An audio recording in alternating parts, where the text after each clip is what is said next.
Hi, I'm Claire, and this is Top 5 Wednesday, Top 5 Books of 2015.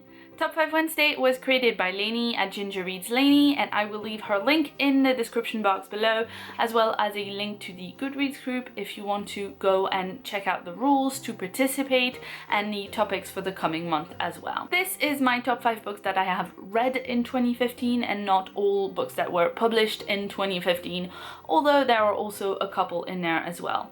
Now, normally I don't really order my top 5 Wednesdays in any way, but this time, because it's the top 5 books of the year, I will be going from the 5th to the 1st. But every single book that I'm talking about in this video, I heartily recommend, and they're all fabulous. At number 5, we have Seven Youths by Neal Stephenson.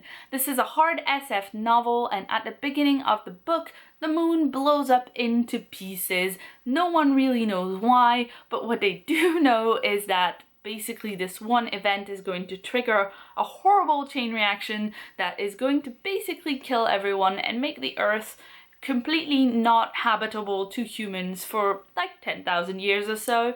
So it's a book about what humanity does in the short window of time that they have between acquiring this knowledge and the kind of doom event that is going to basically wipe out most of the population. And basically what they do is send out a lot of scientists and young people of every country of the earth into space on the International Space Station to kind of try and perpetuate the human race into the future.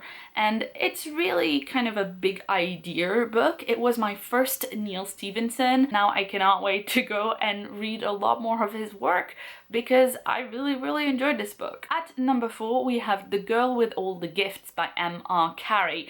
Now this is a book that's quite difficult to talk about without giving any spoilers.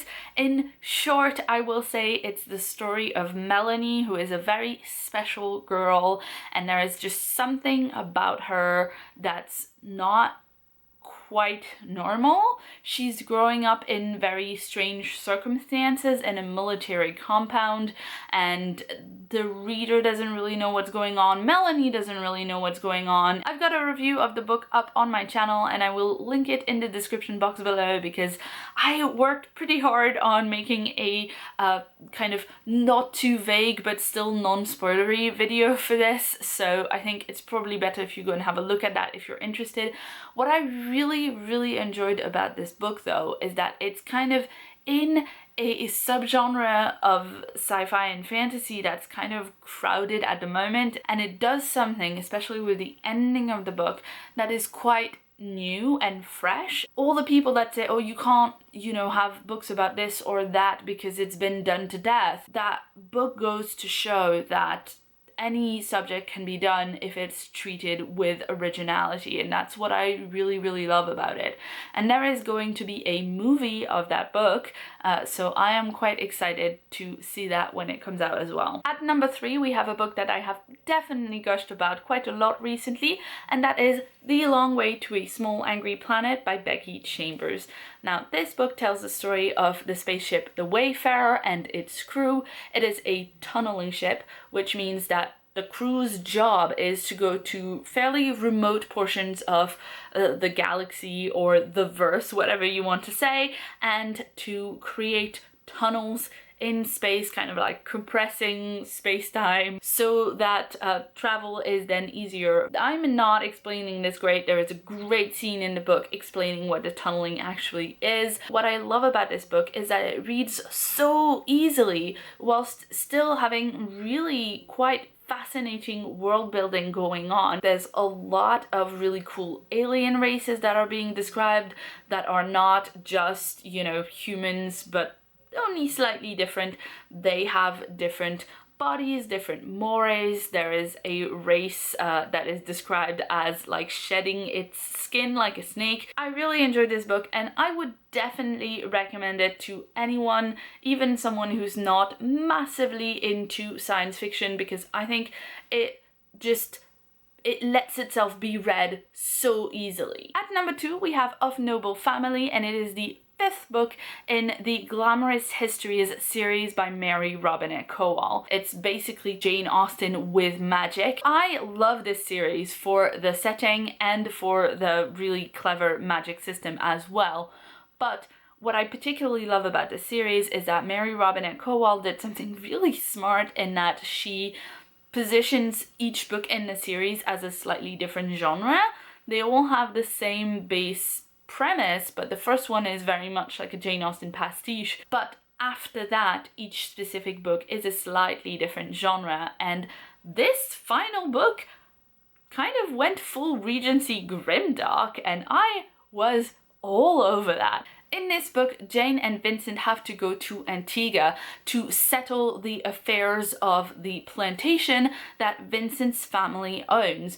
Now, as you can imagine, the grimdark element in this book comes from the fact that the plantation is a slave-owning, slave-run plantation, and there are some really pretty gruesome kind of storylines and story threads that are going on in there. Mary Robinette Kowal, as ever, is very concerned about historical accuracy, but at the same time, she's working really hard to tell real people's stories, and I thought this was all portrayed really well. A lot of different points of views coming through, and Jane and Vincent kind of struggling with the fact that they are basically decent people and they don't like to see suffering, but at the same time they are people of their time and they have to learn how it works to be an ally when you're in a situation of power. And I thought the book did that wonderfully. I like the fact that this book had more politics in it because that's something that I'm interested in, but I also like that it had a lot of language to do with the magic. So far in the series, we've explored the magic system from Jane and Vincent's point of view, and they are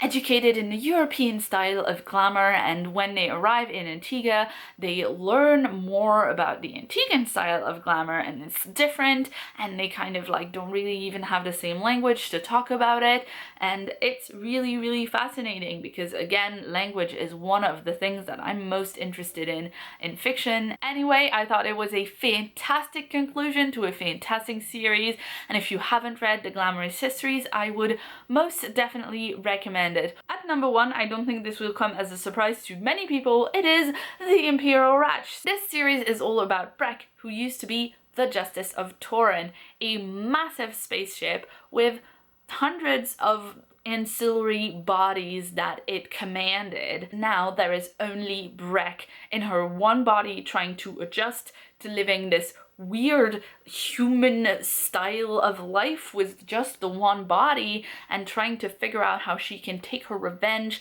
on the person that stripped all that she was from her. I don't want to say too much more, but it's a grand epic story of revenge and of one character figuring out who and what she is, and it has such gorgeous world building behind it. I absolutely adore this series. And Sorry Justice lays so much groundwork for the series, and it tells a really heartbreaking, compelling story. However, the split narrative in that book doesn't make it the best reading experience of the three. And Sorry Sword, I really loved finding out what was going on the planet that they're on, but I didn't think there was enough of Say Varden in it. And Sorry Mercy is a wonderful conclusion to the entire series. It's more of the stuff that I really was enjoying on the planet. It has a lot more discussion of what it means to be human. This series has so many things that I love in it. It has politics and language galore. It might not be everyone's cup of tea because it's a more difficult read, I think, than, say, The Long Way to a Small Angry Planet, but at the same time, like, I absolutely loved it. So that's it. Those were my top 5 books of 2015. I hope you enjoyed this video. Let me know in the description box below if you've read any of those, and if you haven't, let me know what your favorite books of the year were. If you'd like to see more from me, you can check out the sidebar right here for more Top 5 Wednesday, and if you haven't yet, please hit that subscribe button for more videos from me every week. I've been Claire, thanks so much for watching, and see you soon.